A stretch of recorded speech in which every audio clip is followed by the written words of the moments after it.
Good evening, and welcome to this week's Black Mental Health is Black Health.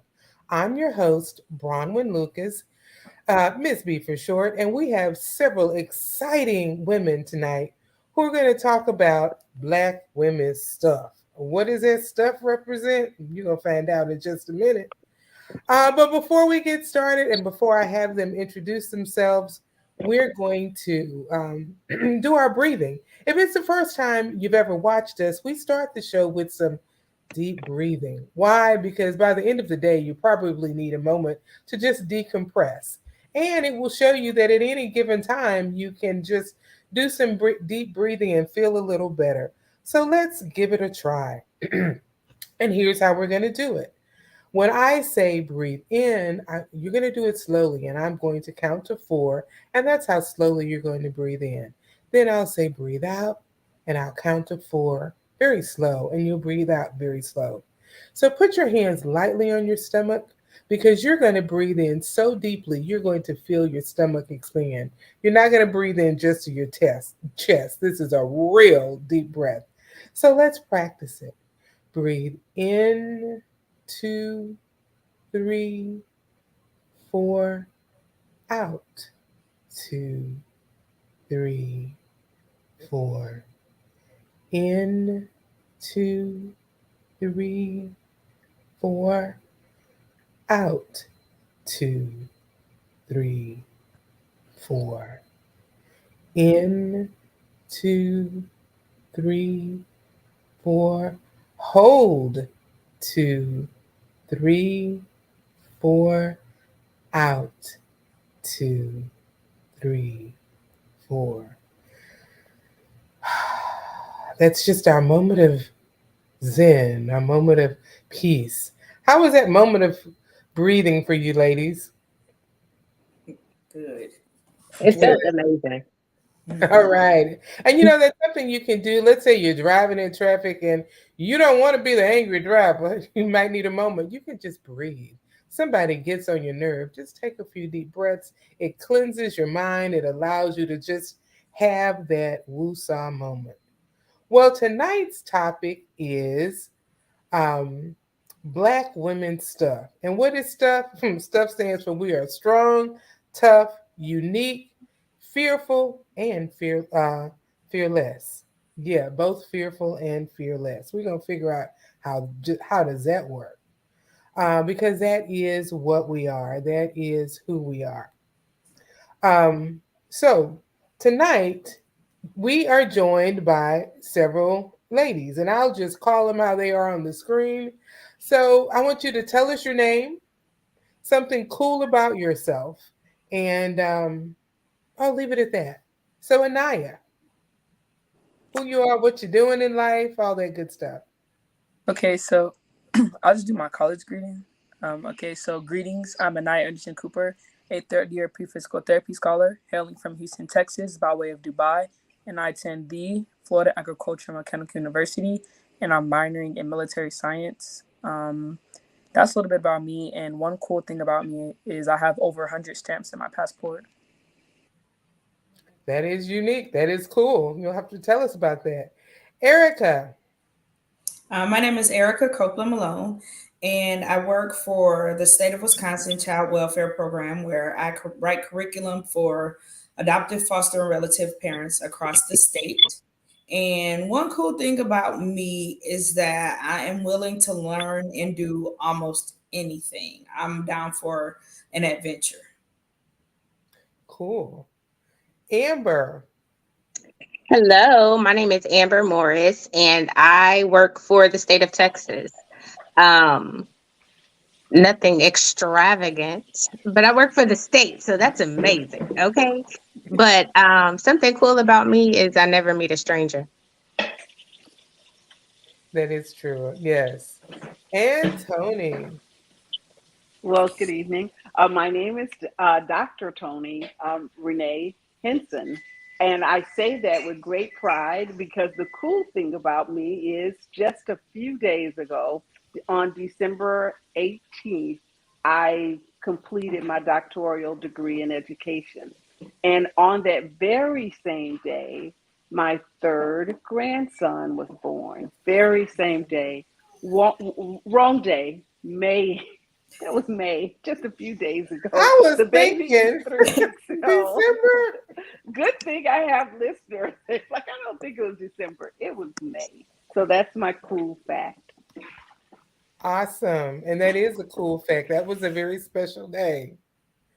So tonight's topic is Black women's stuff. And so I'll just ask you, I came up, I kind of saw stuff as strong, tough, unique, fearful, and fearless. When you just hear that, what is that? What bell does that ring? I don't know. Somebody share. Amber, what do you think about that acronym? Stuff. I think, especially, when you said fearful and fearless, those kind of resonated with me a lot because as Black women, we have a lot of things to fear. We put a lot of fear in people for whatever reason. And fearless is because we go through life and we make it happen. Regardless of what obstacles we have standing in our way, regardless of what we're going through, we still make it happen through the fear. So it makes us fearless. I love it. I love it. And that's kind of what I was thinking, that we are both fearful and fearless. It's just who we are and who we have to be. So, yeah. Somebody else, what do you think about that? I think it just talks to how multi-layered and multifaceted we are and how many roles and how many hats we carry and Mhm. the intersectionality of a Black woman, being Black, being a woman, being educated, being whatever it is you are. Stuff represents all of that. Yes, Mhm. good. Tony, what about you? So, what comes to mind is the strong part. I think Black women are strong. I think the song or the saying that says, I'm going to be all right, describes a Black woman in any circumstance. I think the fearless and fearful describes how we go through. We are fearful inside, almost like the duck, underneath the water. The duck is moving fast, but on the surface it looks cool as a cucumber. And I think that kind of describes a Black woman in a Mm, nutshell. I like that analogy. Anaya, what about you? When I think about the acronym stuff, to me, like everyone mentioned, it just truly embodies Black women to me. Growing up, my mother was the matriarch of my life, growing up in a single parent home. So just having that first-hand experience of seeing how life can change in the flip of a dime and just seeing how her faith and her upbringing, she was able to stay steadfast and just continue to provide for us. So that's what it means to me. Cool. Now, when I thought about that acronym, it just kind of came to me like right away. What words do I think? And I feel like all of them do encompass who we are as Black women, and we are unique. We're unique as a group. We're unique individually. You guys have touched on all the others, and and we're tough. And tough could mean like strong, tough, or we just tough. We got it going on. Um, but when I think about that, well, let me ask you, because so many questions come to mind, even just using that acronym. We talked about being fearful and fearless.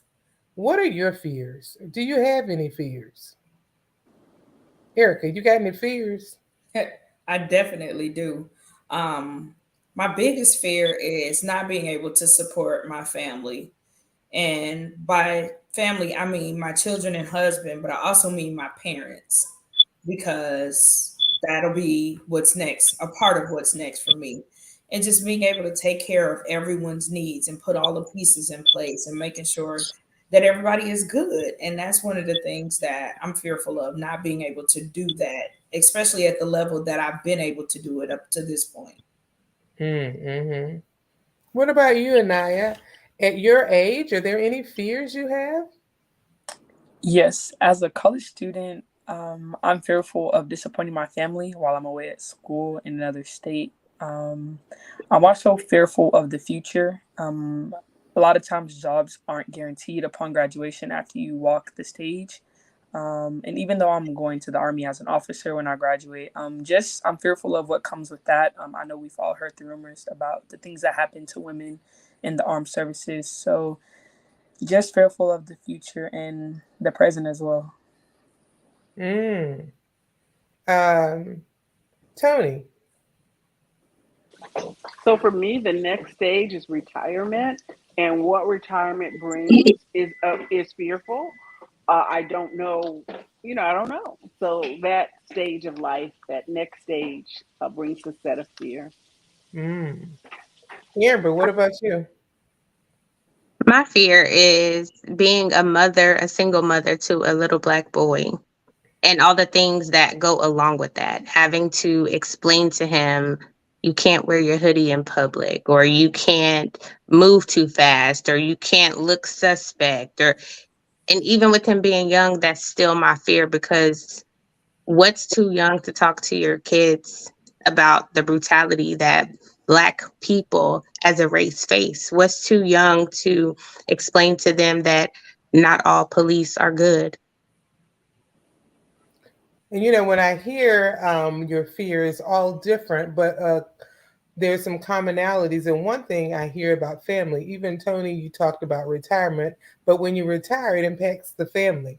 Um, and so I can see that there is a thread. Oh, mine, I can echo a lot of what you're saying. The caregiver, um, being a mom. So Amber, I'm on the other end. I'm a mom of a 20-year-old. And at 20, you grown and not grown. I know now you think you really grown, but you're grown and not fully grown, and you're at your beginning life. And the same, no, you don't need to wear no hoodie walking down the street. And that's a shame, and those simple little things do make you worry when your kids go out. Mhm. So yeah, those are concerns. Those are fears. What could happen? And I hear, though, that common theme that seems to be that no matter what stage we're in life, family is important, because everything I heard, and from Anaya not wanting to disappoint family, Erica wanting to support family, Tony retiring, and that impacts her, but she's not in it alone. It impacts family. Amber thinking about her son. So, we can look at it, and it's different as we are. There are commonalities, and like I say, one of them I see is we care about family. um, Mhm. and our fears is interesting. In our fears, though, relate to family. You want to have that hope and that dream for your family, but man, it's about some fear. I don't know. What do you guys think about that commonality? Had you thought about how we're any I think, comments? I'm sorry. I think that as everyone is speaking, you could agree with them because in some way that's something you either feared or are still fearful of. It may not be the largest one, but I have daughters, Black daughters, Mhm. who are impacted the same way Amber is impacted, or I have something to look forward in retirement the same way Tony does. And so it's not surprising that our fears have a commonality or a common thread, but Mhm. it's just a part of all of us, the things that we experience. Mhm. That's a good one. Anybody else think about that? I hadn't put it into perspective, but I think that it goes along with the topic stuff. There's Mhm. so much stuff that we think about. There's so much stuff that we have to deal with. There's just stuff, Black women stuff. Mhm. And we can't avoid having stuff. No. Right. What came to your mind? And you laughed at that one. So what came to mind? It brought a smile to your face. So tell us about that. Um, just hearing that no matter where we are in life, there's always something to fear, and yet there's always something to smile at as well. Because looking back, I know there was stuff that I thought I wasn't going to make it through, and there was stuff I thought I wasn't going to be able to get over. And just like looking back and being able to say like I got through that, it Mhm. brings. Mhm. Mm, good one. Uh, Tony, any comments on? You're on mute. Mouth moving. You're on mute. Okay. Hey, I'm all in it. I can relate to everything I'm hearing sounds real. And one of the things that I can respect from all the ladies on the panel is that they are being authentic. So I really appreciate that in everyone's perspective. So that really is. I don't necessarily have a response, but that's the feeling you see over my face. Mm-hmm, mm-hmm. You know, the first word I chose in stuff was strong. I'm going to go lay. I'm not going to comment yet. When you hear that, Tony, you talked about it earlier about us being strong Black women. You know, we have to be strong. What does that make the rest of you feel when you hear strong? Tony, you unmuted. You ready to say something? Tell us about this strong Black woman. Um, I shared early, if I had a theme song, it really would be that I'm gonna be all right. I like the term Black Girl Magic. I like that it alludes to we can do it. We can do whatever we put our minds to. Erica said earlier about being able to do anything she studies. She can do whatever she wants to do. So I think that that really is what strong is in any situation. Dealt whatever hand there is, we will persevere. We'll come out on top. Okay. Amber, what do you think about strong Black woman? I think um, being strong, I think we kind of hit on it a little bit. Um, it's a blessing and a curse simply because you can be so strong for so long until you don't have enough to go on. And then you have the other side of that where you're strong because it's all you know how to be, you know. And so it's like you've had to be strong for so long and all these years because of all these different things and all this stuff that you're like, oh, who can I call on? I need somebody to be strong for me. So it can be a blessing and a curse. You can be way too strong, or you can be strong and not want to reach out for help. Yes, you hit my point. Oh, you got it. But I'm going to let Erica and Anaya speak. But I am so on the page with you. It's a blessing and a curse. Mm-hmm. And So, it's backbreaking and it's hard and it's a heavy load. And I heard someone recently say, check on your strong friends because we carry a lot. And Mhm. it's like the analogy, if you have a plate with too much food, stuff starts to fall off. And so being strong is one thing, but being strong to a point where you're starting to lose it or let things fall apart, then that's one of the things that is going to affect us all negatively. I mean, like Amber said, we don't sometimes don't have a choice but to be strong, but that's hard. It's mhm. tiring. And it's not something that we signed up for necessarily. It's something that we were taught. Mhm. Anaya, it's your age. What do you see as a strong Black woman? You talked about your mom being that role model for you, but what do you see as the role of being a strong Black woman? I am speak, but I am so on the page. Have a choice but to be Oh. strong. But that's hard. Firstly, I can definitely agree with everyone's statements about what being strong looks like to them. I think when I think about what strong looks like in my age, it's beyond physical. Like we were talking about mental and emotional strength. I think strength for a strong black woman happens at a younger age than it should. We're taught Mhm. about our bodies and how powerful they are when we're just children, and then growing up and encountering things where we have to be strong at an age and a time when we shouldn't have to be stronger than our counterparts and our peers. So at my age, to me, strength, it's all of these things. Going through life away from home and having to do things that and having to go through things that you might not want to be strong enough to tell your parents or my mom, but learning how to live through that and being strong for myself before I'm strong for anyone else. That's what it looks like. Mm. And I see it definitely as a blessing and a curse. Yes, the blessing that we have the ability to do it.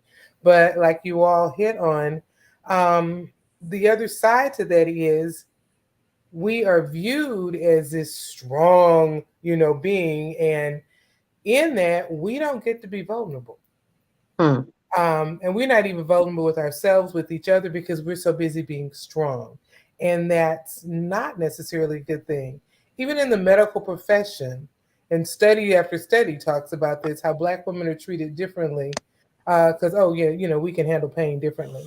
Pain is pain.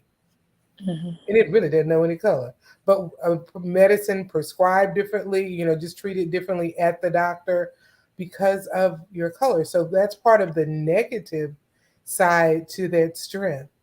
Um, and going back to the not being able to be vulnerable, then if I'm so busy being strong, like you said, Erica, it's the plate is full, stuff is falling off, and you're still holding on to this plate when stuff shouldn't be falling off, it should be taken off.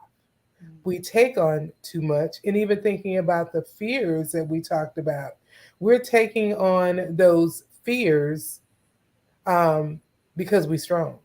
I've got to take care of the family, and we do, but because we're strong. I can't let my parents down. I've got to protect my child. I've got to get ready for retirement because I have to have a plan, because women have to have a plan. We have to, and we impose all of this on ourselves under the guise of being this strong Black woman.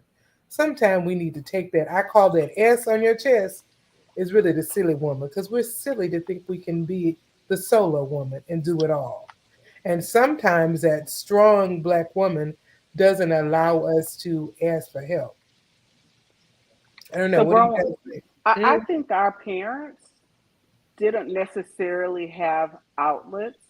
However, Mhm. I think we have learned to have outlets. We've learned to run, jump, climb, uh, sauna, massages, whatever it takes. So I think we have a period in which we release, unwind, indulge in self care. And I think that takes the place of what you're talking about when you talk about vulnerability. I think we do have an outlet, and that makes us the whole woman or the whole package. But so many of us don't exercise those outlets, and that's one of the things I see, in my practice. People who don't feel they have those outlets because they're so busy being the strong woman. I don't have time for me. I routinely have a handout called "Are you self-compassionate enough?" And whoo, people don't score high on that.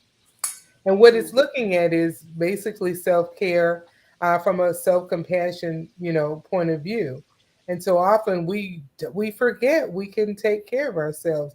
Erica, you were shaking your head earlier. What were you thinking when I said that? Two thoughts came to mind. One is, it's hard for the strong person, the person that's carrying so much weight, to have time to do those outlets. I'd love to have my nails done and my hair done and take time to get a massage, but I need some more hours in the day to do that. Sometimes that's what it feels like.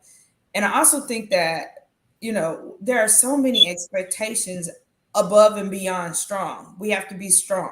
We have to be sensual. We have to be understanding, loving, kind. There are so many layers to it. But in all of those things, we have to be strong. And I feel like that's the part where some of that extra stuff gets lost, because I want to be strong and have a massage, Dr. Tony. But it comes to finding there are only going to be 24 hours in that day, Mhm. Always. and understanding that 10 minutes of that 24 hours needs to be yours. Mhm. And that's where, like you said, Tony, we've got to stop. And, the outlets are there, but it's hard. I don't know. Amber, you're a mom, and I know you do a lot with your son. Amber's like, but it takes 8 days a week. He's got activities. And yes, they're only 7. We know that. But he's got activities 8 days a week, it feels like, as a single mom. So I don't know. What do you think about this whole self compassionate deal?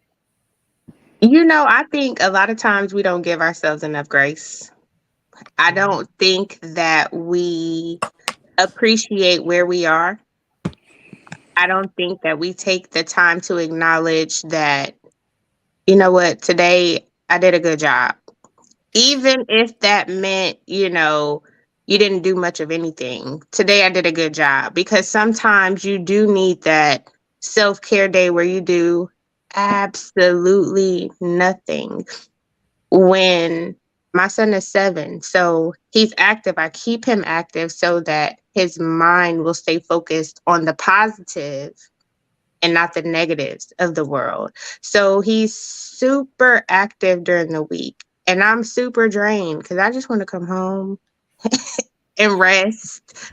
But I was just telling my mom recently, I feel like when I get off work, I'm like, boom, boom, boom, boom, boom. I got to do this. I got to do this. Now I got to do this. Now I got to do this. So by the time it's me time, it's like 9, 10 o'clock at night. And then I realize that I'm up scrolling.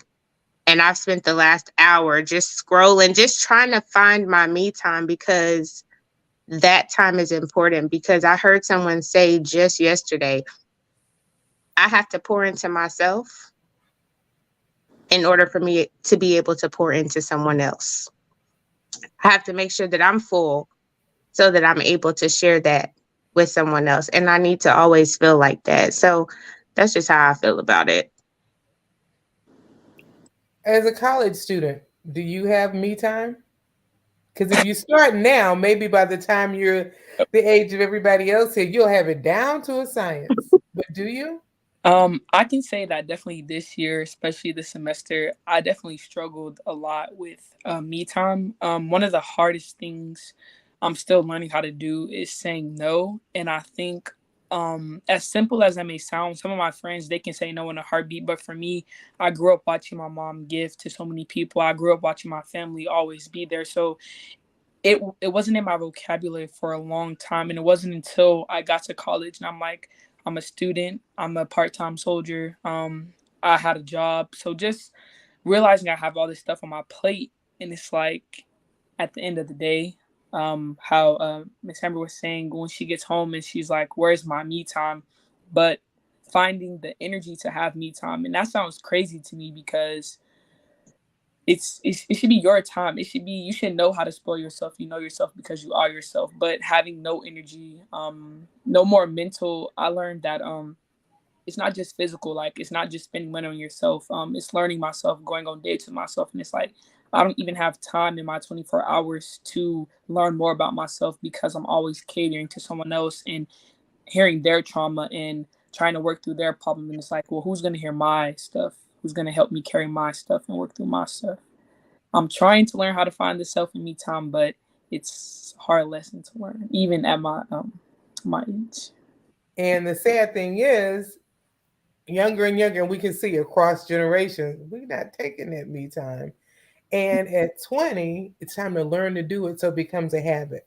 And yes, learning to say no. I don't know, ladies, anybody else on here got issues with saying no or have ever had issues? When you learn to say it, it's a powerful word. It is full. No is a complete sentence. I I love that like to sentence. say, I don't know. Why not say no? Because no just seems so harsh. I don't But know. Like sometimes, I've always been that person. I don't know. well, here's another take on that. I don't know leaves the other person thinking there's a possibility. When your I don't know really means, no, I'm not doing No. this. I'm Correct. going to tell you no. So then you leave the other person thinking that it's a possibility that you're going to come through when no can be an honest answer. No. And not maybe not just no, although I say no is a complete sentence. No, I'm not able to do it. Or no, with an explanation. Tony, I saw you took your mind. She's ready to jump in. Come No, I was just gonna. I was looking at the ladies with shake their on. heads no, and I was wondering if it was a generational thing. Like for me, I know what my mission and my daily goals are, and if whatever is being asked of me align with that, then the answer is quickly yes. And if it doesn't, then the answer is no. And I don't know. I can't reflect Anaya if in my 20s I had that same drive if I knew. But I can certainly say where I am now, if it doesn't align, then the answer is no. And if it aligns, the answer is yes. Erica, what about you and the word no? I have a tendency not to say no, and sometimes that gets me in trouble because I say yes to the big things. It's not just a little bit of, can Mhm. you drive me here? It's people ask me things that go way out of my way or above and beyond.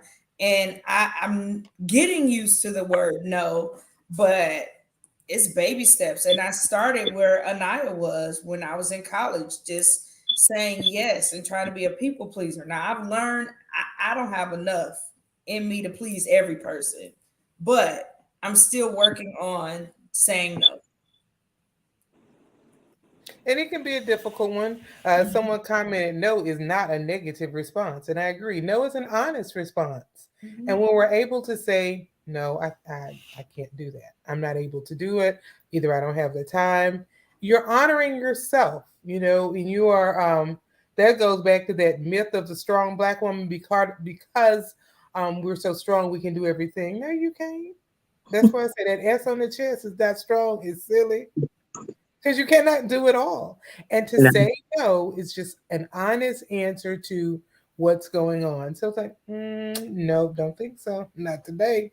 Can I add this too? Because Hmm. sometimes when you say yes to so many things and then you cannot fulfill that obligation, then people start to look at you as, she's not truthful or, whatever, Hmm. however they look at you, it's a negative because you tried to help somebody and weren't able to fulfill that, request. And then they just start to look at you differently. And it's very hard because you tried, well, I have tried to please so many people to sometimes it's just not a possibility and then it makes me look bad. So I am learning no. And when you do that, the other person can think you lied to them. Mm-hmm. And in a sense, you did because you said you could do this and you don't do it. So now you lied to me and I can't trust you. Another Right. benefit to being able to say no. But I get it. I have not always been where I could say no.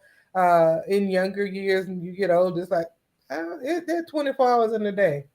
I need some of them for me.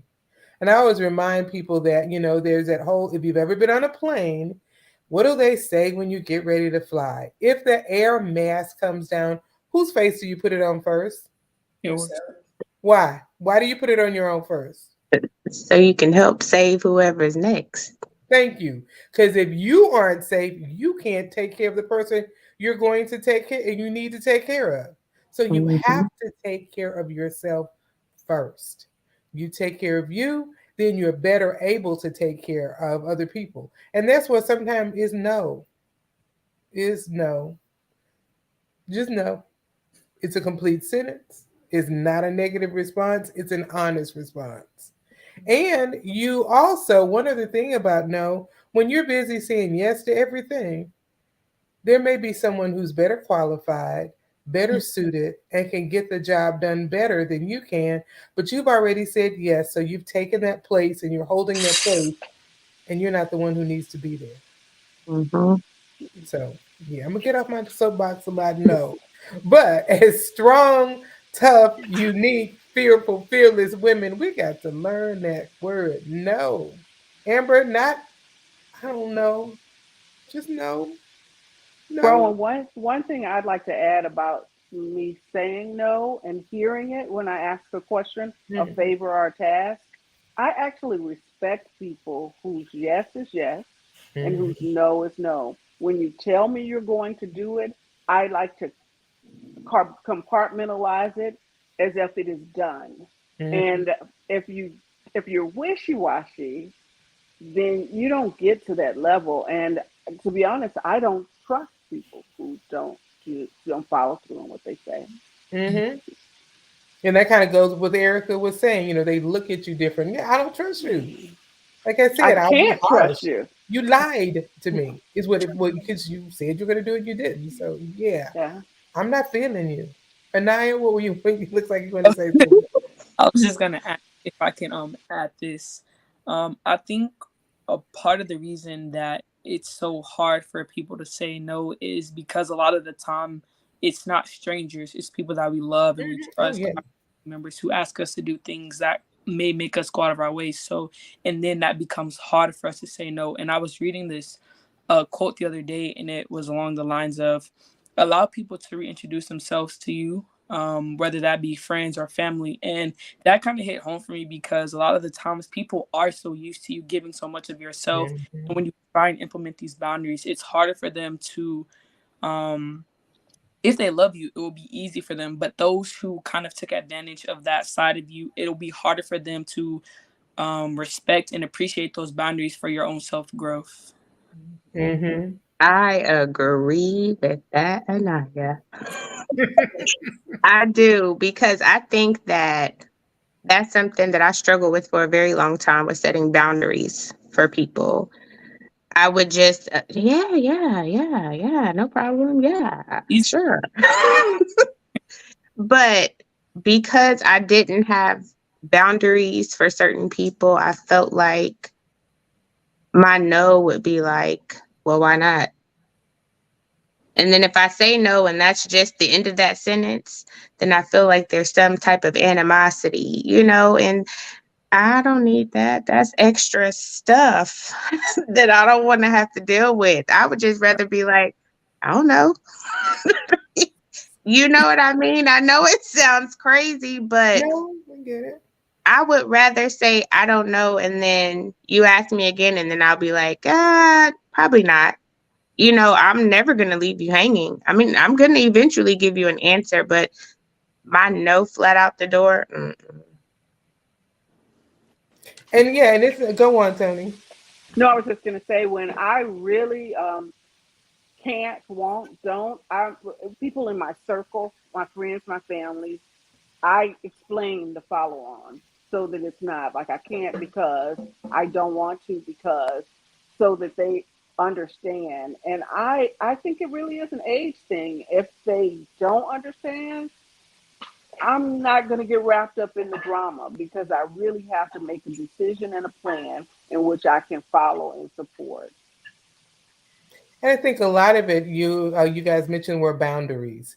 Boundaries are important, and when you put boundaries, boundaries are not necessarily there to keep others out.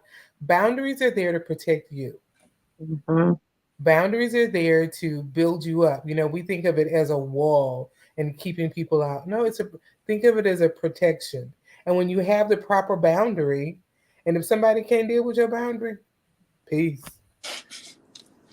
Um, Can I? that's harsh. What, Erica? I know I can be harsh. No, I But said. I said, can I say one more thing? Mhm. And I just realized this from what Amber said. A lot of times, me saying yes is just taking on other people's stuff. And so, then their stuff becomes my stuff, and I get tired of stuff. And so, that maybe in that yes may more often have to become no, because I don't want your stuff. And I want to get to the stage where Dr. Tony is, where I can say no and not feel guilty, not feel bad, not want to back around and say, well, maybe I can. I just want to make my no no. Mhm. And yeah, I will put in a commercial plug here for a workshop I'm planning called The Power of No. So I will let you all know when it's coming up about how to do that. And it's not just about saying no, but about empowering yourself. But being empowered, part of that is being able to say no. So you'll hear about it in a few weeks. The power of no. Mm. Working of it's going to be virtual or in person. So I will let you know, because I think it's important. Like you said, Mhm. about learning the importance of boundaries and taking care of yourself. Because you're right, it, and like you said, Anaya, too, it's people we love. If I don't really care about you, it's no big deal. It really isn't. No, I ain't doing that. But if it's someone that's close to me, someone I feel, you're in my inner circle. But if you're in my inner circle, I'm going back to what Tony said. Then you need to understand. You need to Mhm. know me well enough to know that I would do it if I could. And I would shift my priorities for my inner circle. For instance, Mhm. if Rowan called and said, "Hey, I need a ride to work," I know that she really needs a ride to work. It's not I'm not her first choice. I am her choice. And getting to work is important. So I'll shift Mhm. I don't just say no for the Right. heck of it. I say no when it's appropriate to say no. Now, if she says I need to get to work every Monday at 8 a.m., then we got a problem. That's the problem. Mhm. Right. I like that analogy. Yeah, it's putting things in perspective. Yeah. Um, as I look at the time, we have about 5 minutes left, and the last minute is wrap up. So we're gonna start wrap up this way. I want each of you to think of one thing you want to say that could be inspiring to someone, a Black woman out there. It could be somebody in your generation or any generation, but one thing you could say to inspire someone. We've talked about being strong, the good and the bad, that we do have fears and we fear less and we fearful and we are feared, and which is another issue we didn't talk about, but all of that works into it, and we are unique and we are tough. So all that being said, what can you say as a word of inspiration? Ooh, I Amber? think for me, I would say never let people's opinions and their thoughts of you determine who you are, whose you are, and where you're going in life. Because at the end of the day, the only thing that matters, or the only person that should matter, is you. Don't let anyone decide for you what you should be doing, what you could be doing. Just be you. Black, beautiful, bold. Never be apologetic for who you are, because you're fearfully and wonderfully made. And Amber, when it comes to saying no, baby, think about everything you just said and turn that around to yourself. Because sometimes it's okay to be no, because you hit everything you just Yeah, said, girl. Think about that. That is amazing. But we give it back better than we take it. So I absolutely. want you to tell that to yourself. Get in the mirror after this show and tell it to yourself, because you can say no. Anaya, you were smiling real quick. So I'm what not. advice? You're like, I don't have nothing. No. Okay. I'm gonna come back to you then. So you gotta. I know you have some thoughts in there, girl. Erica. I would say that you are an asset. You are Mhm. valuable. As a Black woman, your presence commands attention in a room. And so I'm like, Amber, walk in with your head held high and don't be apologetic for who you are. Yes, we are fearful. We are fearless. We are all of the above. And we hold that dear to who we are because it's a part of our makeup. And so as we learn, as we grow, as we walk, as we continue to know who we are and know whose we are, we can be strong in all of the things that we embrace. And also, our intersectionality makes a difference. Not only am I Black, I'm a woman. Not only am I a woman, I'm a mother. Not only am I a mother, I'm a daughter, and I stand strong in every single position that I hold. I love it. We are all that and more. Tony. First, I got props to Erica. Intersectionality. I wasn't familiar with the word, but I love it and I'm going to borrow it. So I appreciate that. And for me personally, preparation is my superpower. If I Mhm. prepare for whatever it is, I knock it out the park. So I would like to pass that on as a secret. Like, how do I thrive in the different areas and roles I play in my life? When it's time to be on, you better believe I've been in my private corner and I've prepared. And then my second point is see yourself as God sees you. I think it was Erica again who said when she walks in a room, she commands attention and respect.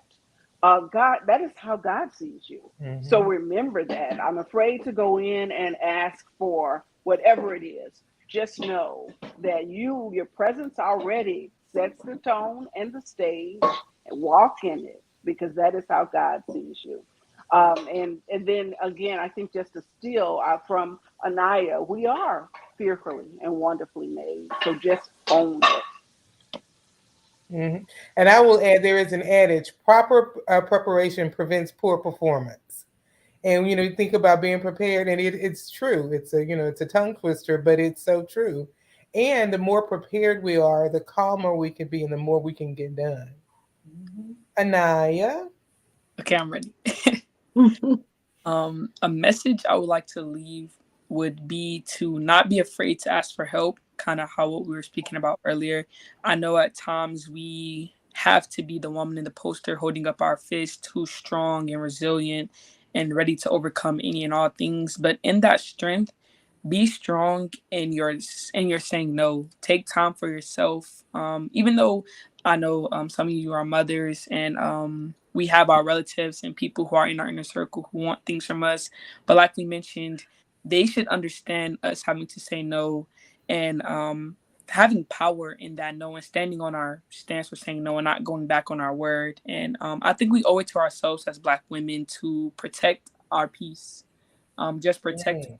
ourselves and not allowing other people to indulge and take away from our boundaries and eat away at our or chances that we take in our lives, whether that be relationships or promises or things that may come and things that we may interact, just saying no and being okay with that.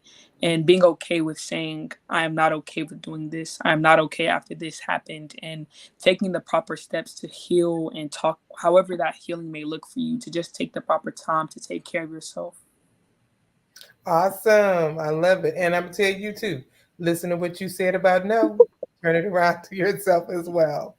Yes. I want to thank all of you for being here tonight. I think it was an awesome conversation, and hopefully it will inspire some Black woman to be strong and be vulnerable. So if you're watching, share this on your Facebook page. It'll be on YouTube. Go and follow Black Mental Health is Black Health on YouTube. Share it out there because this is information that's designed to make you think and designed to make you a better person. I always end with a call to action, and my call to action is tonight, since it's all about Black women, know your strength, but no, you don't have to be strong 24/7. Reach out, ask for help. We are not meant to do this life alone. If you are doing it alone, find someone to do life with you. Find your support group, find your village, find your connection. These ladies here all happen to be people I know. Anaya I've known since she was in elementary school when we first met.